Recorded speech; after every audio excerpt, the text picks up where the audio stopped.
Преди една година и около 3 месеца живота ми се преобърна изцяло. Първо паднах и се удари главата, след това изкарах една пневмония много тежка, двустранна. Правихме ми биопсия, така на по-късен етап се оказа, че имам бъбречна недостатъчност. Всеки месец аз съм в 7 дни в болницата. Мен определено ми липсваше баланса в храненето преди време. Стигала съм до крайности да се тъпча и да повръщам. Когато човек е здрав, аз също съм искала много неща, по-хубава кола, да ходя на повече почивки, да си направя някакви корекции или някакви такива глупости, които сега мисля за безумни. Вече съм последен стадий пред трансплантация. 3-4 пъти ми казаха, че имам 6 месеца, дали живот, дали трябва да почнем хемодиализа, дали не се знае какво ще стане. Имам цел и тя ще оздравее и това ще се случи за всяка цена, каквото ще да става. Това, което искаме да кажем и да покажем е нещо, което не сме виждали до сега, може би, или аз поне трудно съм срещал и в интернета, да не говорим пък по телевизията. Такива неща не се говорят и не се показват. Главно телевизията ни показва неща, които са недобри за нашето око и съзнание, с цел да се гледа повече. Особено за развитието. Да. Ние пък ще покажем нещо, което е полезно. Искаме да покажем човешкия дух колко е силен и как в един момент може да се случи нещо подобно на всеки един от нас. Никой не е застрахован, нито има гаранция, че няма да му се случи. Това защо му се е случило на този човек цялото това нещо, което сега ще разкаже, се надяваме да си го обясним и по време на разговора, и във вашите коментари. Разбира се, всеки един може да даде неговата си преценка. Аз имам едно виждане, което ще го споделя с мен и Пламен Йотински, който някои от вас може да го знаят, други сега ще се запознаят с него. Между нас седи и Ани Христова. Ани, здравей! Здравейте! Искаме първо да ни разкажеш откъде си, с какво се занимаваш. Аз съм от град Варна, имам щанд за арабски парфюми на Морска гара, с това се занимавам, това работя от известно време. Какво дете беше ти? Нормално дете, буйно? щастливо, доста буйно. Доста буйно. Задоволено също бих казала, доста буйно наистина. И своеравно и свободолюбиво, както и сега. Сега си по същия начин. Да, нищо не се е променило много. Може да кажем, че ти си имала един живот, който е мечта за повечето хора. И детство, и след това. Абсолютно. Съвсем нормален, хубав живот, щастлив, задоволен. Абсолютно всичко, което съм искала, съм го имала. Чудесен външен вид, внимание. Да, винаги е било така. Което, всяка една жена иска да получава. Винаги е било така. Да, това е важно за всяка една жена да получава внимание въз основа на нейната визия. След това? Преди една година и около 3 месеца живота ми се преобърна изцяло, тотално съвсем различен, както си бях щастлива, добре, здравословно, нормална жена. Първо паднах и се удари главата, след това изкарах една пневмония много тежка, двустранна. И няколко дни след това започнаха едни оттоци по краката и едно високо кръвно, което не може да се свали нито с едно, нито с 2, нито с 3 хапчета. Беше 180 на 100 и това не се сваляше, страшно главоболие. Оттоци по краката и по лицето, не мога да си отворя очите. Главата ми беше буквално ето такава. Изведнъж стана това нещо за няколко дни и веднага спешно ме приеха в болницата. Правиха ми биопсия, така на по-късен етап се оказа, че имам бъбречна недостатъчност и още така 10 диагнози, сегментна склероза, гломерулонефрит, така доста неща. Тогава година е 3 месеца. Всеки месец аз съм в 7 дни в болницата. Вече съм последен стадий пред трансплантация. И общо дето така се преобърна живота ми от щастлив, хубав живот, стана тотално различен. По 35 хапчета съм стигала на ден. Сега съм малко по-малко, но пак са... Даже в момента, както виждате, също съм в болница, просто съм излезнала ако мога да помогна с нещо на някой, който е изгубил надежда. Другото, което видяхме с Николай е абсолютно липса на желание да загубиш духа си, усмивката, добрия си външен вид. Доколкото разбрах, продължаваш да спортуваш. Да. Също колко така от твои споделяния, които много те моля да направиш, информациите, които достигат до тебе като бъдещи твои развой на живота ти и събитията, които са около здравословното ти състояние, които получаваш като информация от доктори и така нататък, са потресаващи. Много те моля да ги споделиш. Въпреки всичко, ние видяхме някакъв невероятен дух и невероятно позитивно мислене за напред Това, което мен лично най-много ме изуми в цялата история. Човек трябва, докато в смисъл духа му никога не трябва да пада, нито трябва да спре да живее, той не е умрял още. Така че в мозъка, докато не си се предал по някакъв начин, психически искам да кажа, няма как да се случи това. 3-4 пъти ми казаха, че имам 6 месеца, дали живот, дали трябва да почвам хемодиализа, дали не се знае какво ще стане. Вчера пак ми казаха, че положението е сериозно, трябва да се ориентирам, да търся донори и така нататък. Знам, че ми има нещо, нали? Аз съм реалист, но знам, че ще се оправя в един момент. И съм благодарна на тия шансове, които имам, защото има хора, които са много по-зле. Не, че се сравнявам, но мисля, че има шанс. Така че съм благодарна на това. Не съм спряла да си развивам живота по някакъв начин. Все още си поддържам фирмата, която имам. Работя си хора на тренировки, външния вид също си го поддържам. Въобще не съм спряла и не съм се отказала нито от живота, нито от нищо, защото искам много да живея. Просто много ми се живее още. Като каза донор, ние това, което разбрахме с Пламен, е, че дори и донор не може да имаш от твоето семейство поради други заболявания на твои родители. Да. Да, нека да вкараме хората. Майка ти, на баща ти, те са болни хора, на които не може да се вземе не може. бъбрек. Също така нямам братя, нямам сестри, нямам хора, които могат да ми помогнат. Затова, нали, търся. Записана съм в листа на чакащите, го помните? Колко са чакащи? 1100. 1100. Да. Ти си 1100-ния, да речем. Ами да, това не се знае, нали, дали ще има донор, дали сме съвместими или не. А къде идват правилата на законодателството тук? Правилата е, че трябва да бъде до второ-трето поколение, така примерно ти или ти не може, ако искате, нали, да ми помогнете, не може. Има доброволец, има желаещ. Но е много трудно, да. Да, някой се докосва от твоята история, свърза с теб и ти казва, аз искам да ти дам моя здрав бъбрек, защото се оказва, че донорите могат да живеят пълноценно и с един бъбрек. Абсолютно, да. Но тук какво казва и нашата и други държави, доколкото разбираме и други държави. Да, и други държави, че трябва да е донора, да е до второ поколение, т.е. втори братовчет. Тоест аз и да искам той или който да бил човек, това не може да се случи. Да кажем, в Турция има някакви други вратички, етични комисии, които се минават, там може би, но пак е така, нали, пак има някакво законодателство, което... Де факто ние ако стигнем до там, не дай си Боже, че трябва да се прави трансплантация, то ще трябва в някакъв момент. Да, скоро да се ние трябва да те изгубим, така ли? Общо взето, да. Сега има и други държави, които позволяват по някакъв начин, но пак всичко е много сложно, тъй като нито съм гражданин, нито съм живяла там, нито съм работила там, нали, има някакви други неща, но пак е много сложно. В случай, ако човек стигне до твоето състояние, трябва да е способен да обикаля по държавите, да може да познава законодателствата им, да знае как било то да ги пребори или в случая, не че провокираме някой да го прави, но да ги заобиколи, за да оживее. Така ли? Точно така, ти се бори за живота си. Интересно. А пък те не ти дават шанс. Да кажем, аз имам възможност да платя на някой, но те не ми дават. Няма такъв. Няма такъв вариант. Да, примерно казвам, нали, като вариант. Но те не ми дават. Интересна беше твоята реакция, нали, аз когато слушахме историята, цялото това безумие, за мен това е безумие, нали, защото аз лично когато чух тя да ми разказва за нейните перипети, бях нещо между оплашен, засрамен и впоследствие вдъхновен от начина, по който реагира. Да, обади ми се и така се опита да ме вдъхновиш и мен и успя. Сега Пламен Йотински се занимава с хора, които са зависими, преминават през редица перипетии от живота, които са здрави. И може би това, което го е вдъхновило като цяло е, че той помага на много здрави хора, които си намират оправдание за това, че са болни. Да, благодаря ти, че го вметваш, защото със сигурност Ами да, хората ще се питат сега. Нали? Да, аз се занимавам с лечение на зависимости, но аз самия съм зависим човек към алкохол, кокаин и хазарт. Преминах своята рехабилитация преди 4 години, след което моят път дойде до там, нали, да се занимавам с такъв тип помощ.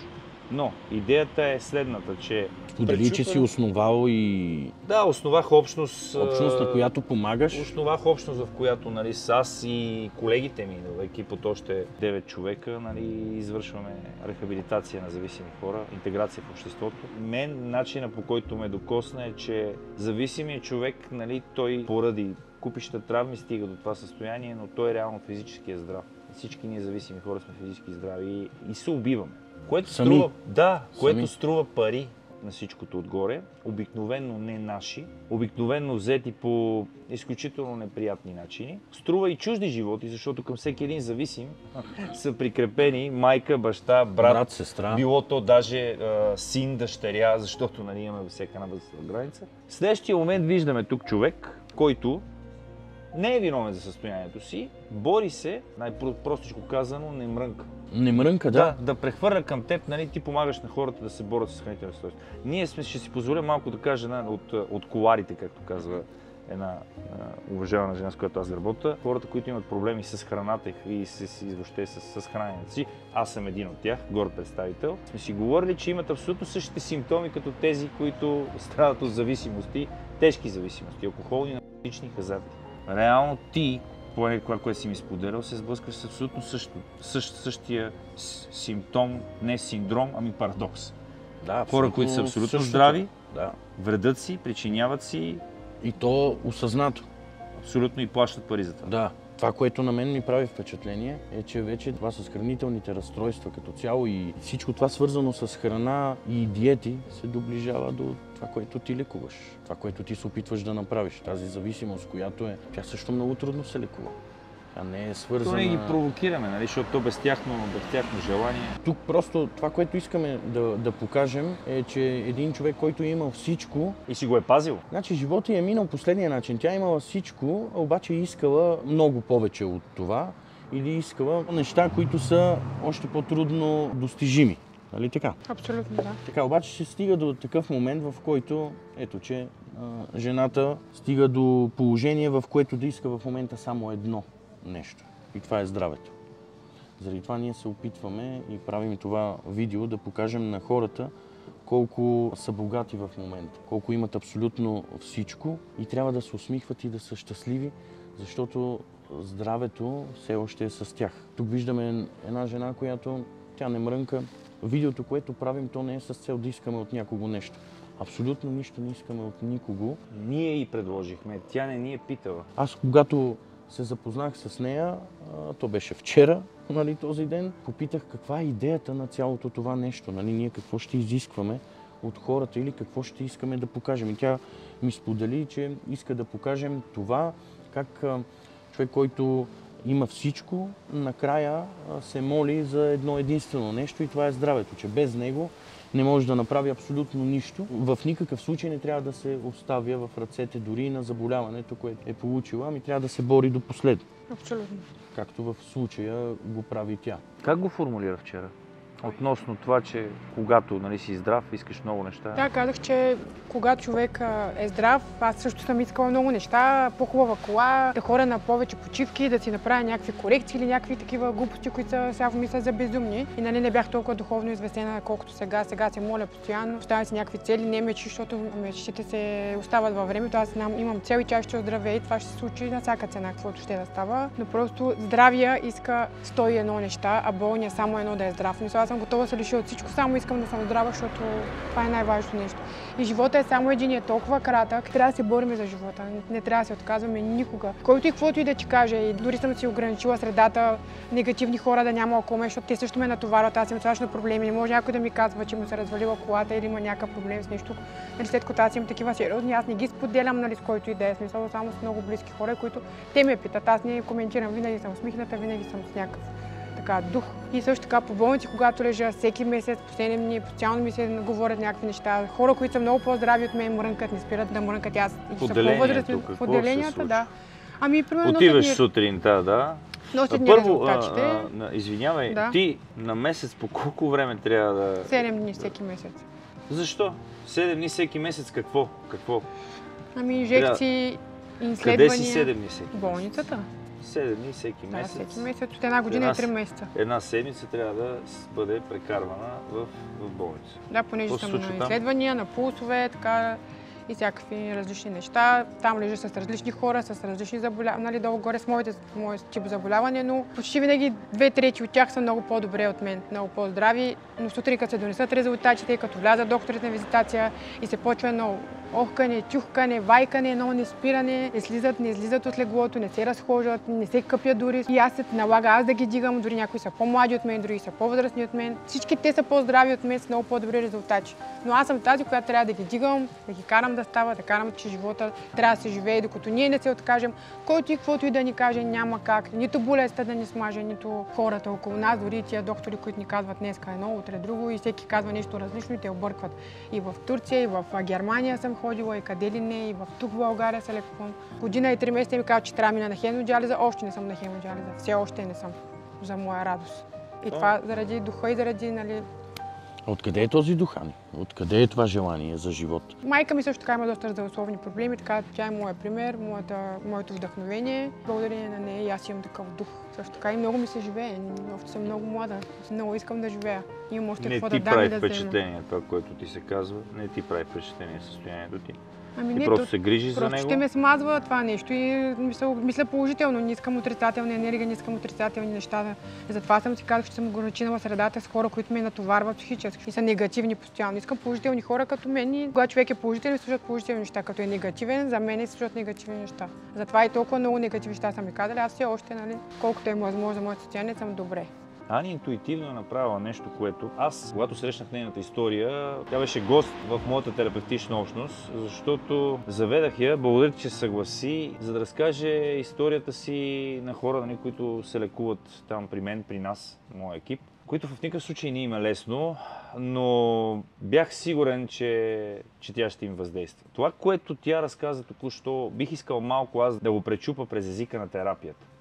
Аз ограничих кръга от хора, негативни, които са около мен. Това означава, че Ани се е преборила с страха си от самота и от отхвърляне, което повечето хора, не само при мен и в моята дейност зависимите хора, но и като цяло хората, това е един от най-непреодолимите ни проблеми. Замислете се колко от нас са имали връзки, колко от нас са имали приятелства, колко от нас имат професии, които ненавиждат и си мислят, че без тях ще умрат.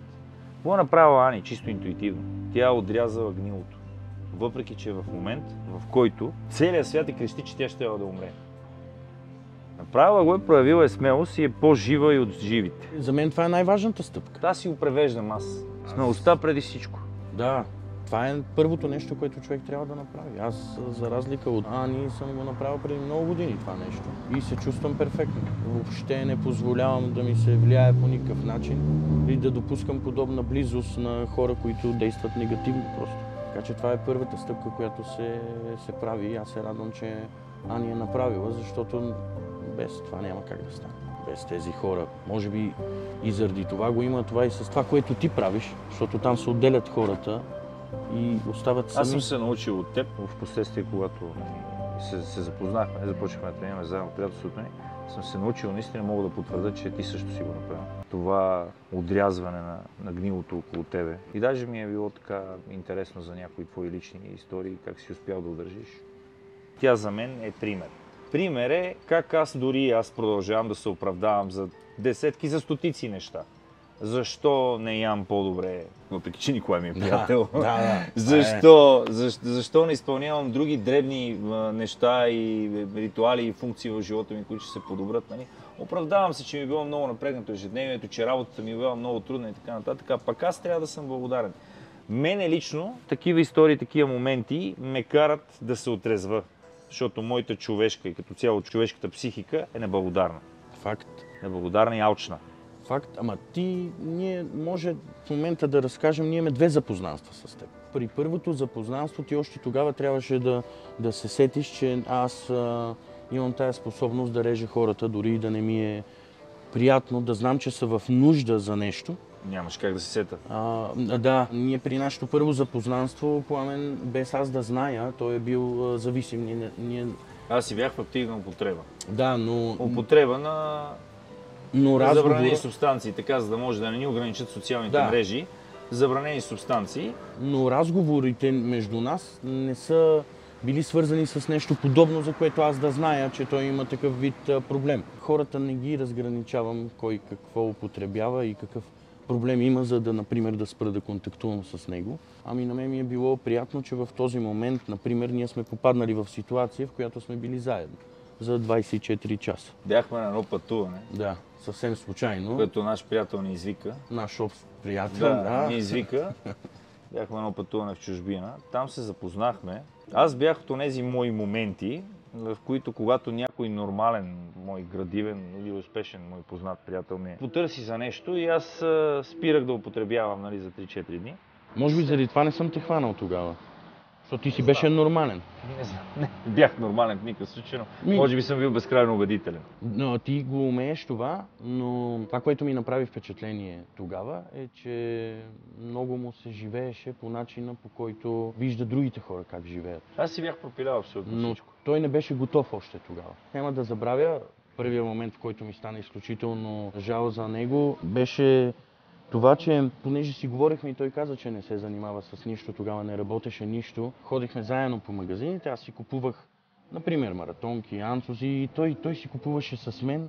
Обаче аз го попитах, добре, ама ти не работиш, защо си купуваш? Аз работя и имам възможността, за да си позволя, но ти утре ще останеш без тези пари, а пък си взел маратонки и анцузи. Видях как и той иска да си вземе същите неща, каквито нали, и аз, за да се почувства и той по някакъв начин добре. За 3 дена, в които щях да остана добре, след което щях да прехосвам отново всичко. Живота ми... Тогава с това съм запомнил тази случка, защото ми стана много жал и болно за човек, който наистина виждам как иска и той да си купи неща. Купува си ги, само че той не знае кога пак ще изкара пари, докато аз съм знаел това нещо и съм го направил с ясната представа. Така.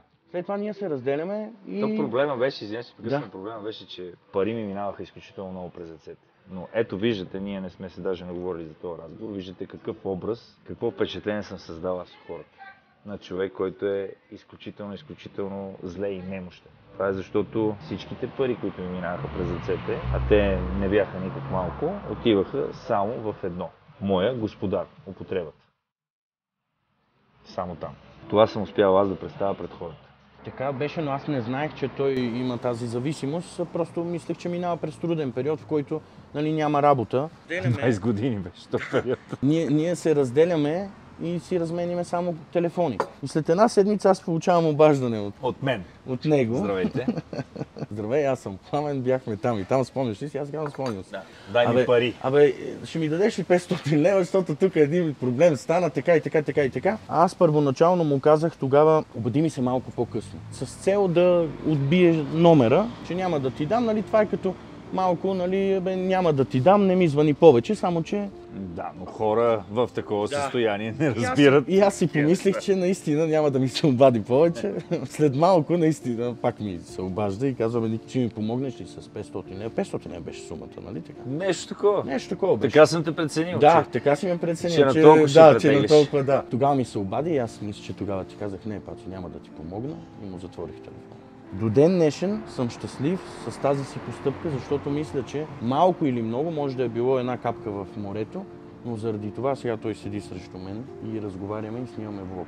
Защото ако аз му бях помогнал тогава така наречената помощ, нали, в кавички с 500 лева, можеше и да не седим сега заедно. Не зная. Не, щяхме да седим, но той става съучастник. Години по-късно, когато живота ми се развива така, аз мога да го преведа на нашия език, на езика на хората, които се занимават с борба, с злоупотреба, с психоактивни вещества, алкохол, наркотици и така нататък. Това означава, че той щеше да стане мой съучастник. Години по-късно, аз, човека, който му се обадих на него, да се опитвам да го моля и да го манипулирам. Ние зависимите сме брутални манипулатори. Да, той тогава ми каза, че има проблем с полицията, затворили те, баща ми и майка ми умираха през ден. В общи линии. Да. Години по-късно, точно аз уча хората как да не помагат и да не съдействат по същия начин, когато получават обаждане, било то от приятел или син, или баща, или сестра в такива ситуации. Ти интуитивно си взел правилното решение. Да, беше ми трудно, защото аз те харесах като човек. Можем да бъдем много обаятелни. И харесах те като човека и в същото време си спомних за ситуациите, в които нали, си пазарувам и ти, и то ти е кеф.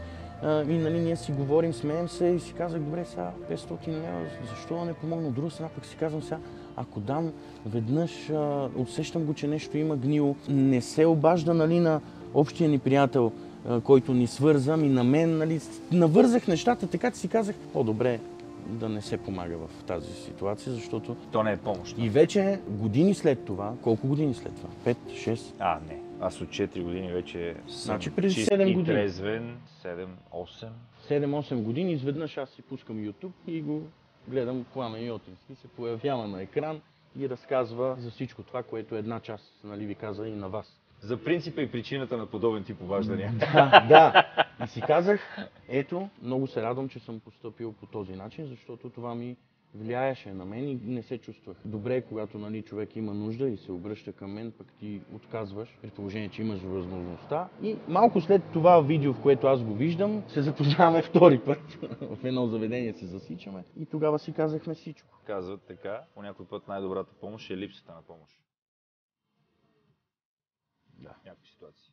Заради това Пламен сега е тук. И аз.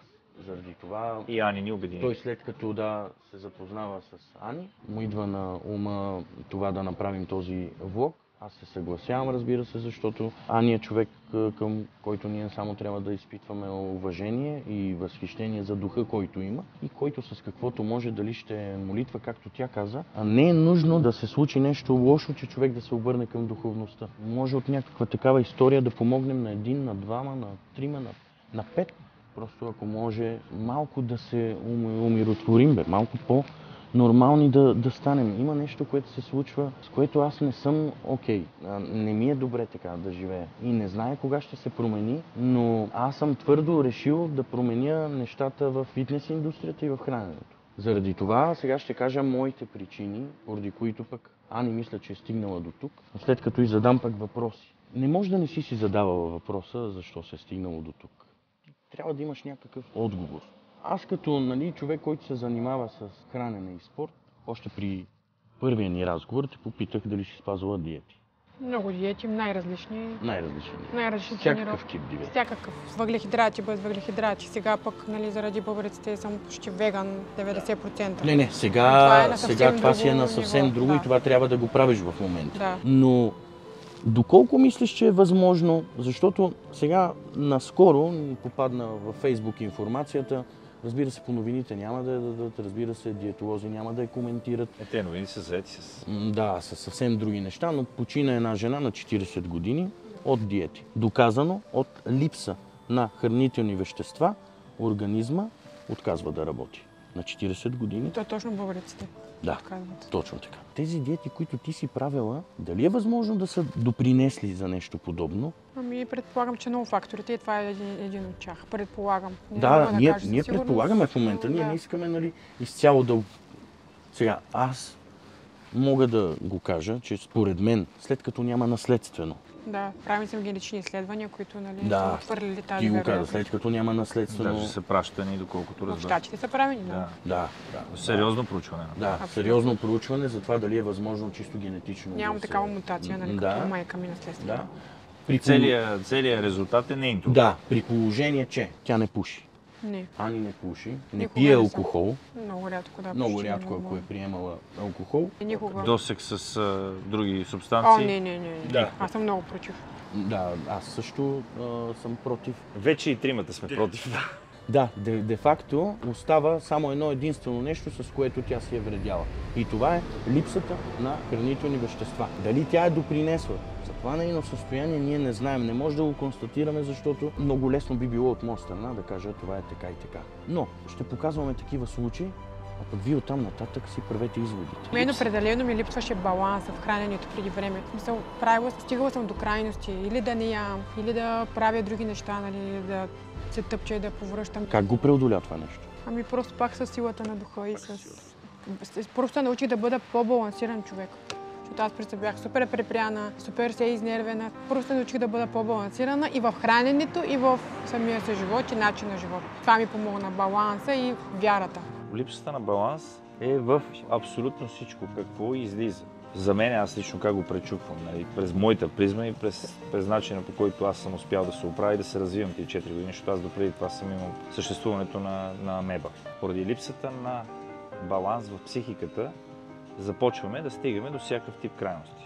Дали ще са моя ресор, личен преди и сега в момента професионален, употребяване на субстанции, прекаляване с алкохол, хазарт и така нататък. Дали ще са хранителните разстройства. Да, тъпченето, Това е- то е същото. Едно търсене на бърз резултат поради простата причина, че аз не харесвам себе си. Аз не приемам себе си такъв какъвто съм. И искам моментално да се променя. Тоест, освен, че не харесвам себе си такъв какъвто съм, окей, няма нищо лошо в амбициозните хора и в промяната, но има лошо тогава, когато нямаме изградени качества като търпение, постоянство, благодарност, думи, дето вече са мръсни. Няма, те ги няма. Те не съществуват. И оттам се получава тази връзка. Много хубаво тя оказа. Липсата на баланс. Да, заради това. Което и ти се мъчиш да им дадеш. Ами да, това нали се опитваме ние като цяло. И аз съм изключително несъгласен с това, което ни обгражда като хора, като маниер, като абсолютно всичко, като желания, които си поставяме. Искат много бързо да се случат нещата, искат чрез някаква нова диета да се постигнат резултати. На фона на тези резултати, които ще постигнеш, е много възможно да си рискуваш здравето. Де факто за какво ти е това нещо? Повечето неща водят и до психически състояния, които те карат да имаш и абсолютно нехуманно и човешко поведение. Ами, абсолютно. Нека и Яни да каже, по време на спазването на дадена диета, как си се чувствала ти? Когато не е била балансирана, както казвам, се чувствам супер изморена, като парцал, нямам сила да стана от леглото, чувствам се просто не. Тялото ти, психиката ти постоянно ти показва, че нещо не е наред. Абсолютно, да, показва ми, но аз в такъв момент не мога да го осъзная. Само на по-късен етап вече го осъзнавам. Да. Както примерно при някакъв нервен, като не срив, аз съм имал нервен срив, понеже ми е много силна психиката, но примерно някакво изнервено състояние. Примерно съм искал преди 10 години да се натъпча много с храна и тая храна да я върна. Значи аз не искам да звуча крайно, но горе-долу аз почвам да си обяснявам защо си се случили всички тези неща. Човешкото тяло издържа до един момент. Аз мога го потвърда също. Независимо към каква крайност сте зависими и към какво точно, просто до един момент при толкова пъстър и шарен свят и толкова хубав свят, ти да си причиняваш подобни неща, означава, че си изключителен егоист. Това е само егоизъм. И няма нищо лошо в това, човек. Аз също тогава потърсих помощ, ходих на психолог, дори тайно от моите родители, тайно от моите приятели. Разбира се. Пак потърсих помощ, защото няма нищо странно човек да потърси някаква такъв вид помощ. Нали. Ходих и на медитации, ходих и на психолог и нали, най-вече вътре в себе си. Защото първите пъти нямаше на голям ефект. След това, докато аз не реших, че това ще се случи, това ще приключи. А какво искаше да постигнеш чисто визуално? Ти на снимките, които ще покажем и ние, ти изглеждаш перфектно. Какво повече от това? Ами тогава съм си мислила, че може. този начин, нали, грешен, който е. Сега го знам, че е грешен, но тогава съм била на съвсем друго. А това как става? Както сядате от приятелка на приятелка? Аз спазвам това. Всяка казва, аз съм на този режим, аз гладувам, днеска съм на фати, днеска утре съм на кето и всякакви такива. На едната е лошо, другата не се чувства добре. И кето ли си спазвала? И кето съм спазвала. И кето си спазвала. За кратко, не се чувствам добре от него. Но то е изключително вредно това. Поредният човек, който казва, аз ходих на психолог, но тайно. Пак добре, пак браво си отишъл. Искам да се опитам да се опитам да направя един призив чрез риторичен въпрос. Нали. Кое е по-лошо? Да отида на психолог, който да ми помогне да спра да се чувствам зле, да бъда потиснат, което да се проявява в моето поведение като да бъда един тотален олигофрен, нали? Или комплексар, или каквото и да било, нали, да минем малко в по-разговорна реч. Това ли е по-добре или да отида на психолог? Кое е по-добре? Да остана в същото си състояние, да се правя, че нищо не се случва, да обвинявам целия свят. Аз мога да ви кажа от личен опит, бил съм година наред това състояние. Всеки ми е виновен, всичко ми пречи, света е крив. Оправданията си ги намираш веднага. Няма възможности. Как така? Ето, добре. Когато става въпрос за различни хора, казва се един по-може, другия не. Тук става въпрос за един човек, за мен. Аз говоря за себе си, от моя личен опит. Как така 34 години нищо не се получаваше, винаги всички ми бяха виновни. В момента, в който реших да поемам отговорност за живота си, всичко, макар и трудно, започна да се получава и да става все по-добре. Как така? Въпрос на желание. Днес представяме желанието за живот. Да. Това е символа за желанието за живот. Желанието да бъдеш откровен, желанието да потърсиш помощ. По-добре потърси помощ, отколкото да навредиш. Аз я попитах. Казвам, добре, Ани, защо да го правим това нещо? Смисъл? Аз присъствах на разговора, той как подходи. Не? Да. Търсише, защо трябва да се случи това нещо. И тя каза, дори на един човек да помогнем, да стане от леглото и да поеме по друг път, аз ще съм щастлива. Това ми каза тя и аз казах, правим. Моята идея беше, когато аз чух за това нещо, понеже аз знам по себе си и по моето заболяване. Защото хора, разберете, че зависимостта е заболяване. Само един зависим, или както казва обществото, само един наркоман може да разбере друг наркоман. Само Ани може да разбере някой, който се случва това, което се случва на нея. Аз нямам как да знам какво е 7 дена в месеца да съм в болницата. тя няма как да знае, нали, това, което Да, съм и преживял преливки, аз. тя е тук с буката и така Да, нататък. да, да. Което аз лично се сетих, тъй като ние, когато се събираме на групи за взаимопомощ и си споделяме, ние си помагаме и оставаме там лошото, изкарваме доброто от себе си, което добро го носим после навън в света. Както преди сме вредели, сега се опитваме да бъдем по-добри. Моята веднага идея беше, че когато тя се яви с нейната смелост да говори пред хората, други поне ще я потърсят, за да си направите една такава общност за взаимопомощ. Защото когато се съберат хората в едно, с добра цел, има Нали, дух. Абсолютно. Общият дух той е магически. Тогава, когато хората се обединим, за съжаление, както и за зло, така и за добро, нещата се получават много по-бързо, много по-силно и чувстваме подкрепа. Ами заради това го правим. Най-лесно беше на нас да си продължим деня, както си продължава. И да си вземем урока от нея. Да. Защото ние с Николай си крадем на това такива също. работи. Да. Ние всеки ден водим разговори с Пламен. Аз се опитвам да го направя малко по-духовен. Той така се дърпа, но ще дойде на моята накрая. Но... По-смирен се опиташ да направиш. Да, по-смирен. То това е част от духовността пак. Да. Смирен. Да, и успявам доста добре. И по-търпелив. И по-търпелив също. Да. Така че идеята тук е хора, променете се по някакъв начин, не знам. Направете нещо със себе си, стига с това лошо. Ясно е, че няма идеални хора, но човек с човек живее. Това желание, което Ани го е имала да има повече и повече, виждате в момента докъде се свежда. До там, че да искаш едно. Аз съм сигурен, че тя, ако се оправи от това заболяване, Ще се оправя. пожелаваме и го да се оправи чрез трансплантация или... Да. Този ден тя ще бъде най-щастливият човек на тази земя. Надсмивайки се над предишните си капризи. Да, надсмивайки нищо. се на колите, почивките, дрехите, чантите, защото нека да не го отбягваме това с проблемите на жените, с техните чанти, почивки и желания. Спрете се. Спрете се. Нали? Сега, къде отиде това да се готви, да се чисти, да се... Образа на жената Айде сега се сведе до едно. мръсни теми. Да, но образа на жената се Това и сведе аз го до... правя, готвя и чистя между другото. По повод на доброто, провокирам всеки, който би искал да бъде провокиран, и тези, които не искат.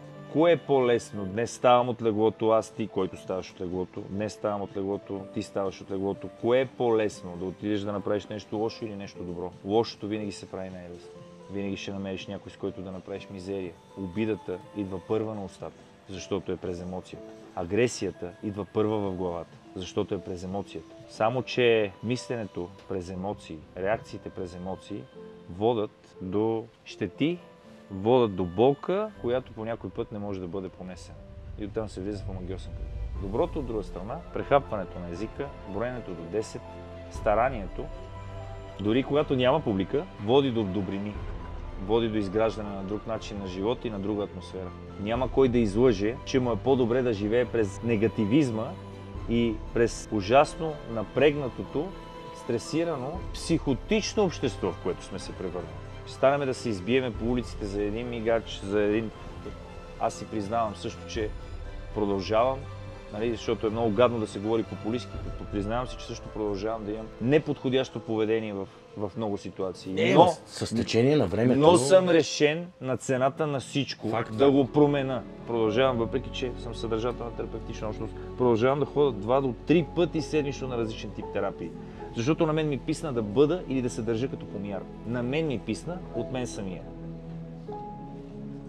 За вас, вие всеки да си прецени. Така е, ние всеки ден водиме този разговор. Мене това ме привлича като реакция. Аз това ще бъда малко по-кратък. За мен цялото състояние на Ани, който както иска да го, през каквото иска да го преминава и да си го обяснява, за мен всичко това са лишенията.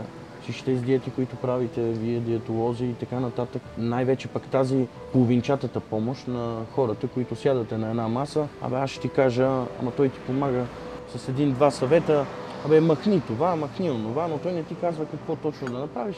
Това било вредно, това полезно. Мисля, че до голяма степен това е навредило на Ани. Подел съм тази инициатива и ще свърша до край. Надявам се да се получат доста хора от това, което правим, да чуят поне малко от това, което искаме да кажем. И накрая ще оставим сега Ани да кажа няколко изречения, с които мисля да... Може ли, защото приключим? зачекна една много сериозна тема за помагачите. Хора, каквото и да се занимавате, било то, които сте в неговата сфера или тази сфера, в която аз сега съм се включил, защото знам, че има хора, които са от години в нея, или в които да било други сфери на хора, които помагат за всякакви физически и емоционални състояния. Ма те разбират от всичко. Аре да започнете да се представяте точно такива, каквито сте.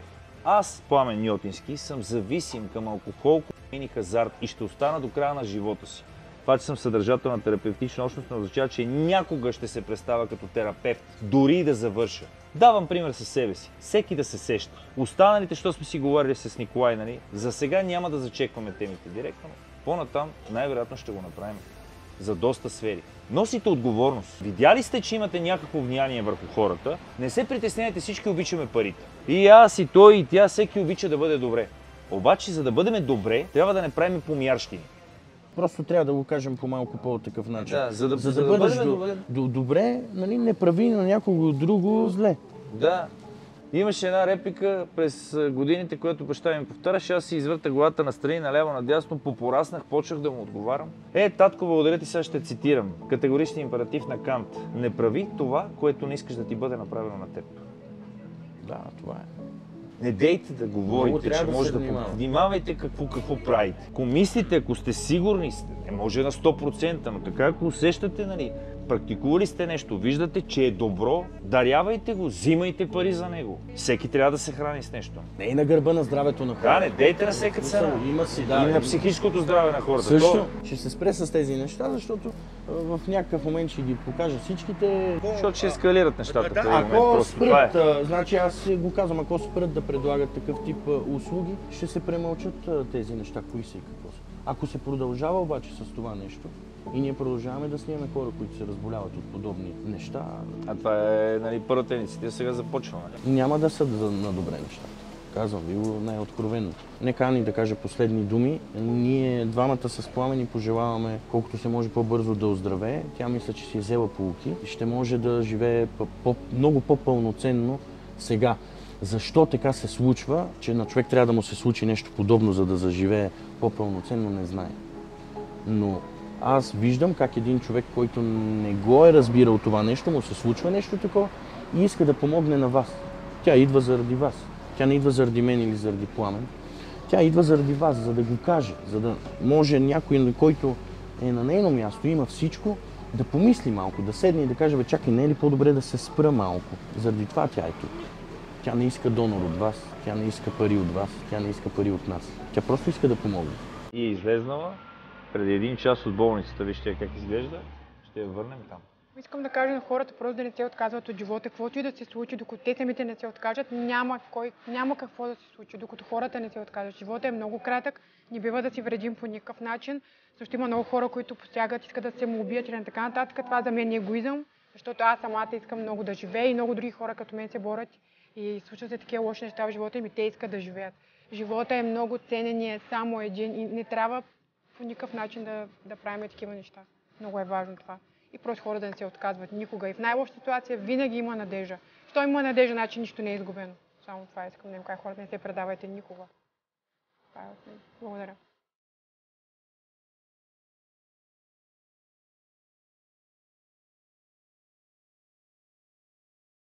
Благодаря на всички хора, които изгледаха до край това видео. Надявам се, че повечето от хората са докоснати от видеото и ще си вземат своите поуки. Трябваше ми много време, за да помисля дали е редно в самото видео да има реклами. Знаете, че имаме рекламодатели, които помагат за това да правим всичко това, което правим до момента и да ви го показваме. С цел да помогнем на максимално голям брой хора. След като минаха няколко дни, реших да няма в самото видео по време на нашия разговор реклами. Съответно, за да не обидим рекламодателите, слагаме всеки един рекламодател, който е помогнал за това видео, накрая на видеото, с което им се извинявам, че са накрая в видеото, но надявам се да ни разберат и те в тази ситуация, че тук в това видео място за подобен тип реклами е само и единствено на края на разговора. Хората, които са останали, успяли са да чуят всичко това и съответно са решили да помогнат и на нашият влог.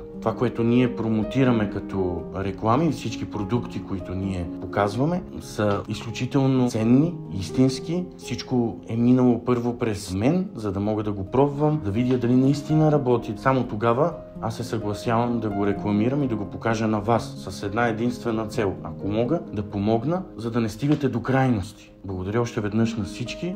Надяваме се на нашите рекламодатели да ни разберат, за което също им благодарим и занапред ще продължаваме с подобен тип каузи, с които да бъдем полезни на максимален брой хора. Паленоц са изцяло български продукт. Имат 160 декара насаждения от бадеми и от лешници. Цикълът на производство е затворен, т.е. използват техните продукти, като отглеждат бадеми и ядки, берат ги и ги правят на тахани. За другите ядки, които използват, гледат да са изцяло от български ферми. Става въпрос за фъстък, орех, тиквено семе и слънчогледово. Всички тахани са пресни, без никакви добавени консерванти, изцяло натурални български ядки.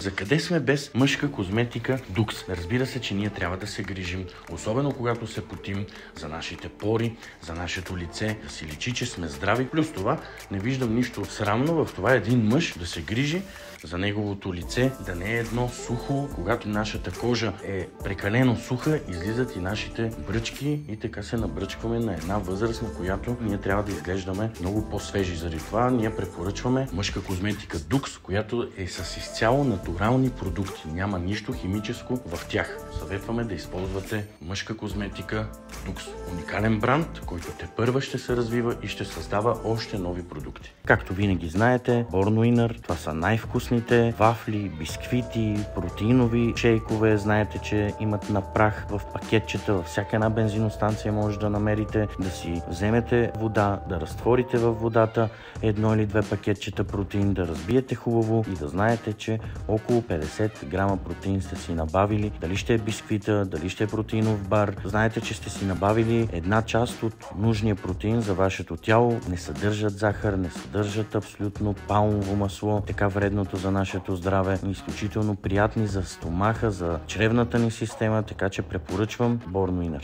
Спортни дрехи Генезис. Както винаги съм казвал, това са най-удобните дрехи за трениране. Еластични, приятни за допир до нашата кожа. Не се потиш така с тях, както с други дрехи. Просто изцяло са пригодени за спортна дейност. Тренирайте с спортни екипи Генезис. Може да поръчате в тяхния сайт, за да закупите, а вече имат и мобилно приложение, с което става още по-лесно да поръчате от техните удобни спортни екипи и да тренирате с удоволствие, както ние го правим. Напитките на FitTrade съдържат L-карнитин, L-глутамин, BCA разклонена верига също. Много приятни на вкус, освежаваща напитка по време на тренировка, студена от хладилника. Много приятно за преглъщане. Не ти става тежко от самата напитка и след това да не искаш да я пиеш, ами не можеш да спреш. Напитките вече имат най-различни вкусове, нови и нови всяка седмица излизат, така че препоръчвам по време на тренировка FitTrade. И разбира се, трапезна вода Aquadream. Да не забравяме за Aquadream, да не забравяме за водата също така, защото тя е незаменима част от нашия живот. Трапезна вода Aquadream, най-високото pH за трапезна вода, която някога е съществувало на нашия пазар. Молекулите вътре, които се съдържат във водата, също трябва да се внимава много с тях, да не се тръска нагоре, надолу, наляво, надясно, на изток, на север, на запад, на юг. Това е много важно. С водата трябва да се внимава, защото молекулите в нея са много важни и за да има много добра хидратация на организма, трябва да приемаме вода Aquadream.